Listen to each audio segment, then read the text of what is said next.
स्वागतम स्वागतम स्वागतम स्वागतम स्वागतम स्वागतम जिंदाबाद जिंदाबाद जिंदाबाद। টিএমসি সাংসদ ডেরেক ওব্রায়েন টুইট করে বলেছেন যে বিজেপি নোংরা কৌশলগুলির জন্য ইলেকশন কমিশনের মতো একটা প্রতিষ্ঠানকে ধ্বংস করছে। বিজেপি কি লোকের মুখোমুখি হতে এতটাই নার্ভাস? এর প্রশ্নের উত্তর দেব না। ভারতবর্ষ সংবিধান সম্পর্কে না জানার ফলে এসব কথা বলছে। এই ধরনের সংসদীয় রাজনীতি, ইলেকশন কমিশনের ক্ষমতা এবং সংবিধান সম্পর্কে না জানলে এসব কথা হয়। ভারতবর্ষের সংবিধানের শেষ কথা হচ্ছে ভারতবর্ষের সংসদ। সংসদের অনুমোদিত আইন অনুযায়ী সবাই চলে এবং ডেরেক ওব্রায়েনের দল পশ্চিমবঙ্গে সংবিধানের 4টা স্তম্ভকেই ক্ষতবিক্ষত করেছে। উনি কোথায় ছিলেন যখন রিপাবলিক টিভির সন্টু পানকে কর্মরত অবস্থায় গ্রেপ্তার করে? উনি কোথায় ছিলেন এবিপি আনন্দের প্রকাশ সিনহার ঘর যখন তছনছ করে? এবিপির ভাইস প্রেসিডেন্ট সুমন দে থেকে এখন ইউটিউবার শুদ্ধশীলের বাড়িতে পুলিশি অত্যাচার যখন হয় তখন কোথায় ছিল এইসব বড় বড় কথা? বিবেকের যন্ত্রণা। সংবিধানের 4টে স্তম্ভ ক্ষতবিক্ষত করেছে। ল মেকার কোন রাজ্যে বিধানসভার বিরোধী দলনেতাকে প্রত্যেক বছর অ্যাসেম্বলি সেশনে সাসপেন্ড করে বাইরে রাখা হয়? কোন রাজ্যে 2019-এর আইএস অফিসার তিনি হন আপনার ডিজিপি, আর 2015-র আইএস অফিসার হন হোম সেক্রেটারি? কোন রাজ্যে? বড় বড় কথা বলছেন। ল মেকার, ব্যুরোক্রেসি, সংবিধানের 4র্থ স্তম্ভ, মিডিয়া, সমস্ত পিলারকে ধ্বংস করে দিয়েছেন। পশ্চিমবাংলায় 1 কোটি লোক পঞ্চায়েতে ভোট দিতে পারেননি। ইলেকশন কমিশন কিচ্ছু করছেন না, আরো অনেক কিছু দেখতে চায় বাংলার লোক। 21-এর বিধানসভা ভোটের পরে এইখানে আমি এসেছি 3 জন বিজেপি কর্মীকে খুন করেছিল তাদের পরিবারের পাশে দাঁড়াতে। এইখানে 400 জন ঘর ছাড়া ছিল। এই অফিসে 1 লক্ষ লোককে বাড়ির বাইরে পাঠিয়েছেন।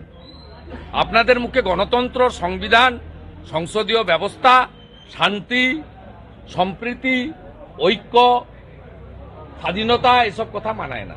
দাদা, গৌতম দেব বলছে দাদা যে বিজেপি এখনো ক্যান্ডিডেট দিতে পারেনি, তার আগেই তারা জিতে যাবে। কি বলবেন? কে গৌতম দেব? কে গৌতম দেব? কোন গৌতম দেব? সিপিএম এর নর্থ বেঙ্গলের। সে নিজে তো 70,000 ভোটে হেরেছে। তার বিধানসভা কেন্দ্রে 19-এ বিজেপি জিতেছে 70,000 ভোটে ডাবগ্রাম ফুলবাড়িতে, এবং তিনি মাননীয়া শিখা চ্যাটার্জির কাছে অনেক ভোটে হেরেছেন।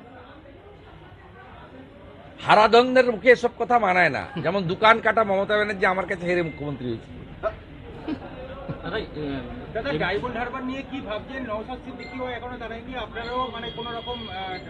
ডায়মন্ড হারবারের ভোট 1 জুন হবে, আপনাকে ভাবতে হবে। বিজেপি ব্যক্তির উপর নির্ভর করে না, সংগঠনের কাজ চলছে। না, চমক রাখার কোনো দরকার নেই। পদ্ম ফুলে লোক ভোট দিবে। এই ভোটটা প্রার্থীর জন্য নয়, শুভেন্দু অধিকারী, অনির্বাণ গাঙ্গুলির ভোট নয়, মনোরঞ্জন জোরদারের ভোট নয়। এই ভোটটা হচ্ছে দেশ কার হাতে রেখে দেব। দেশকে ইউক্রেন, আফগানিস্তান, গাজা, প্যালেস্টাইন বানাবো কিনা, এ তো আমরা প্রতিনিধি যাব এক একজন। ওটা প্রধানমন্ত্রীর ভোট। এখানে তৃণমূলের কি, বেল পাকলে কাকের কি? পশ্চিমবাংলার 42, মেঘালয়ের 1, আর আসামের 1, আর অখিলেশের দয়ায় উত্তরপ্রদেশের 1। 45টা সিটে লড়ে দেশ এবং দেশের ভোট নিয়ে যারা কথা বলে বা ভাবে তারা মূর্খের স্বর্গে আছে। তাই এই ভোটটাতে প্রধানমন্ত্রী কে থাকবেন তার ভোট। আমরা যদি চাই ইউক্রেন হয়ে যাক, ভোট অন্য লোককে দিতে পারে, ইন্ডির পিন্ডি চটকে দিন। আপনি যদি চান আফগানিস্তান হোক, অন্য জায়গায় দিন। আপনি যদি চান গাজা ভূখণ্ড হয়ে যাক, সকালবেলা হামাস এসে গুলি চালিয়ে মেরে দিয়ে চলে যাক 1000 লোককে। আর যদি চান এ দেশ বিশ্বগুরু হোক, 12তম অর্থনৈতিক শক্তিশালী দেশ ছিল, এখন 4র্থ অর্থনৈতিক শক্তিশালী দেশ। নিজের দেশে কোভিডের ভ্যাকসিন দিয়ে 55টা গরিব দেশকে ভ্যাকসিন দিয়েছে নরেন্দ্র মোদীজি। অস্ট্রেলিয়ার প্রধানমন্ত্রী বলেন মিস্টার বস। সাউথ আফ্রিকার প্রধানমন্ত্রী পায়ে হাত দিয়ে প্রণাম করেন। মিডিয়া জিজ্ঞেস করলে বলেন এই লোকটা আমার দেশের লোককে বাঁচিয়েছে বিনা পয়সায় ভ্যাকসিন পাঠিয়ে। তাই ভোটটা নরেন্দ্র মোদীর ভোট, দেশের প্রধানমন্ত্রী তৈরি করার ভোট। দাদা, আজকেও শওকত মোল্লা প্রাক্তন জাস্টিস অভিজিৎ গাঙ্গুলিকে নিয়ে মন্তব্য করেছেন। এইবারে লোকসভা ভোট কি শওকত ওনার মোল্লা পায়ে জল দেওয়ার যোগ্যতা আছে? এই ছ্যাঁচড়টা আরেক শাহজাহান, এর কোন যোগ্যতা আছে অভিজিৎ গাঙ্গুলির মতো একটা লোকের পায়ে জল দেওয়ার? বাকি তো ছেড়ে দেন। এবারে লোকসভা ভোট কি এরা যত মুখ খুলবে আপনারা দেখাবেন এইসব লোককে। আপনারা এর আগে কেষ্টকে দেখাতেন, এখন কেষ্ট দেখাতে পাচ্ছেন না। আপনারা শাহজাহানকেও দেখিয়েছিলেন, বলছিলেন চামড়া টামড়া গুছিয়ে একবারে সব ইডি সিবিআই কি যেন ছিটতে পারবে না বলছিল না শাহজাহান, আমার মুখে আসবে না। গার্ডেন রিচ কাণ্ডে আপনার ওখানে আপনার ববি হাকিমের গ্রেপ্তারের দাবি তুলছেন? না না, শামস ইকবালকে গ্রেপ্তার করতে হবে, তারপরে তো ববি হাকিম এসে যাবে। খুব খুশির খবর, গত বছর রামনবমীতে শিবপুরে রাম ভক্তদের উপর যারা আক্রমণ করেছিল, তৃণমূলের ওয়ার্ড সভাপতি শামীম আহমেদ সহ 11 জন একটু আগে গ্রেপ্তার হয়েছে।